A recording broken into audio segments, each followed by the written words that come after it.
بسم الله الرحمن الرحيم سلام الله عليكم ورحمة الله تعالى وبركاته وعن daawadayaasha qadarinta iyo qiimaha inaga mudan ee allaaba ku xiran channelkan YouTube-ka Ismaaciil Aqila kusoo dhawaada barnaamijkeena taariikhda saxaabada qaybtiisa labaad haduu rabbi weyne raali ka noqdo ka intaan barnaamijka gudgalay fadlan walaal hadan nagu cusubtahay channelka subscribe inoo saar si dhiirigelin inagu noqoto like saar barnaamijyadeena hadii aad ka heshay si share gareysi dad kale ama asxaab kale ay ugu faa'iideystaan gambaleelkana furso aad u noqoto qofka koowaad ee hela barnaamijyadeena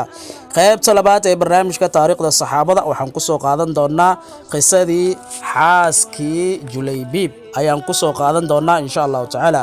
Julaybiib ilaahay ha karaale ahaadee wuxuu ahaa nin madow oo foolxun wuxuuna ahaa nin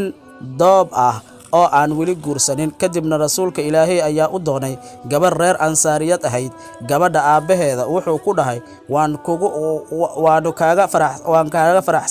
kaaga farxinaynaa rasuulka ilaahow oo waan ku siinaynaa inanta balse wuxuu dhahay nabiga anigu ma guursanayo ee Julaybiib ayaan u guurinaya guursanaya wuxuu dhahay ninkii gabadha hooyadeed ayaan soo weydiinayaa waana weydiiyay waxayna ku tiri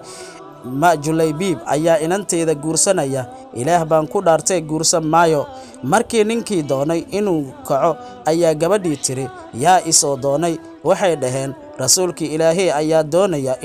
inaad guursato Julaybiib waxay tiri oo ma rasuulka ilaahay salawaatullaahi calayhi wasalaam ayaad amarkiisa ku celinaysaan ee ii geeya iba dayacaye rasuulka ilaahay salawaatullaahi calayhi wasalaam kadibna aabaheed ayaa warkii u sheegay rasuulka waana loo guuriyay ninkii Julaybiib dabadeedna rasuulka ilaahay salawaatullaahi calayhi wasalaam ayaa duulaan u baxay markuu dagaalkii dhamaaday wuxuuna yiri saxaabadiisa yaad weysantihiin waxay dhaheen hebel iyo hebel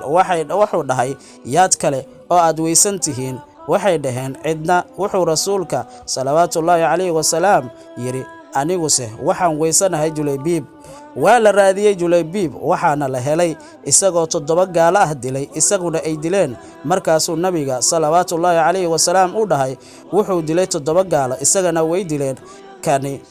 anigu ayuu iga ahaaday aniguna isagaan ka ahaaday wuxuuna